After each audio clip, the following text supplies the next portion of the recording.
Derechos y obligaciones de los migrantes contenidos en la Ley de Migración en sus artículos del sexto al 15. La Ley de Migración fue publicada el 25 de mayo de 2011 en el Diario Oficial de la Federación. Está dirigida a regular el ingreso y salida de personas extranjeras y mexicanas, así como el tránsito y estancia de personas extranjeras en el territorio de los Estados Unidos mexicanos. Su antecedente normativo más cercano por fines, aunque no necesariamente por contenido, es la Ley General de Población, que estuvo vigente desde 1974. Esto tiene muchos años ya, por lo que resultaba insuficiente ante las realidades migratorias. La política migratoria ha tenido una gran evolución, la cual ha ayudado a que se tomen decisiones estratégicas para alcanzar objetivos relacionados con la atención del fenómeno migratorio mexicano de manera integral, ya que desde 2008 se aprobó una reforma que despenalizó la migración irregular, esto gracias a la derogación de algunos artículos de la Ley General de Población. A lo largo de los años, la Ley General de Población, hoy Ley de Migración, ha tenido muchos cambios, es decir, ya no se les considera a los migrantes irregulares como delincuentes, sino como sujetos de derechos sin importar su situación migratoria. En ningún caso la situación migratoria irregular constituye un delito como tal. La Ley de Migración consta de 162 artículos divididos en 8 títulos. En el título que nos vamos a enfocar es el título segundo, integrado por 12 artículos, en los cuales se desarrollan los derechos y obligaciones de los migrantes, enumerando y describiendo la forma en la cual deben ejercer y se deben respetar los derechos a las personas migrantes. Se establece que contarán con todos los reconocidos en la Constitución y en los tratados, independientemente de su situación migratoria, como lo son el derecho a la educación, el derecho a la salud, el derecho al libre tránsito, entre otros.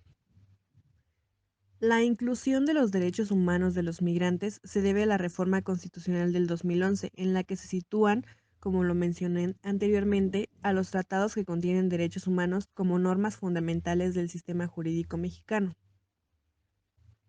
En este caso, me voy a enfocar únicamente en el artículo 10 de la Ley de Migración, el cual establece que el Estado mexicano garantizará a los migrantes que pretendan ingresar de forma regular al país o que residan en territorio nacional con situación migratoria regular, así como a aquellos que pretenden regularizar su situación migratoria en el país, el derecho a la preservación de la unidad familiar. El hecho de que la preservación de la unidad familiar sea un derecho del migrante considero que es una ventaja, porque el migrante puede aspirar a obtener una visa de residente permanente, ya que en el reglamento de la Ley de Migración, para ser acreedor a esta visa, se debe demostrar que se encuentra dentro de la hipótesis de la unidad familiar por vínculo con mexicano o con residente permanente. Este derecho no es solo para los extranjeros, sino también para los mexicanos, así como para los solicitantes de visas de residente temporal o permanente, ya que al tener el derecho a la preservación de la unidad familiar, en el caso de los extranjeros podrán solicitar la expedición de una visa e ingresar al territorio nacional con las personas, o en el caso de los mexicanos, solicitar el ingreso de dichas personas de manera posterior. Podrán solicitar el ingreso de las siguientes personas: padre o madre, cónyuge, concubinario o concubina, hijos del cónyuge, concubinario o concubina o figura equivalente, hermanos, sean niños, niñas o adolescentes que no hayan contraído matrimonio y estén bajo su representación legal. En el caso de mexicanos, se incluye a los hijos nacidos en el extranjero. Es así como el Estado mexicano garantiza ahora a los migrantes que ingresaron de acuerdo con las disposiciones legales aplicables el derecho a la preservación de la unidad familiar, ya que antes solo se tenía un antecedente de este beneficio, en la Ley General de Población, donde se incluía como calidad migratoria la de familiar a aquellos que vivieran bajo la dependencia económica del cónyuge o de un pariente consanguíneo, mismos que podían ser autorizados por la Secretaría de Gobernación para realizar ciertas actividades. Respecto a los hijos y hermanos extranjeros de los migrantes o mexicanos, solo podían admitirse si eran menores de edad, salvo que tuvieran impedimento. Es así como la nueva legislación ha avanzado en este sentido.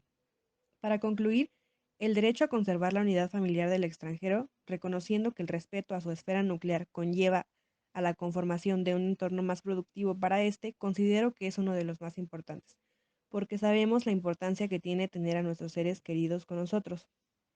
Es por eso que opino que los extranjeros que permanezcan en el territorio nacional en las calidades de residente temporal y permanente, siempre que cumplan con los requisitos establecidos en esa ley, su reglamento y demás disposiciones jurídicas aplicables, podrán verse muy beneficiados por este derecho.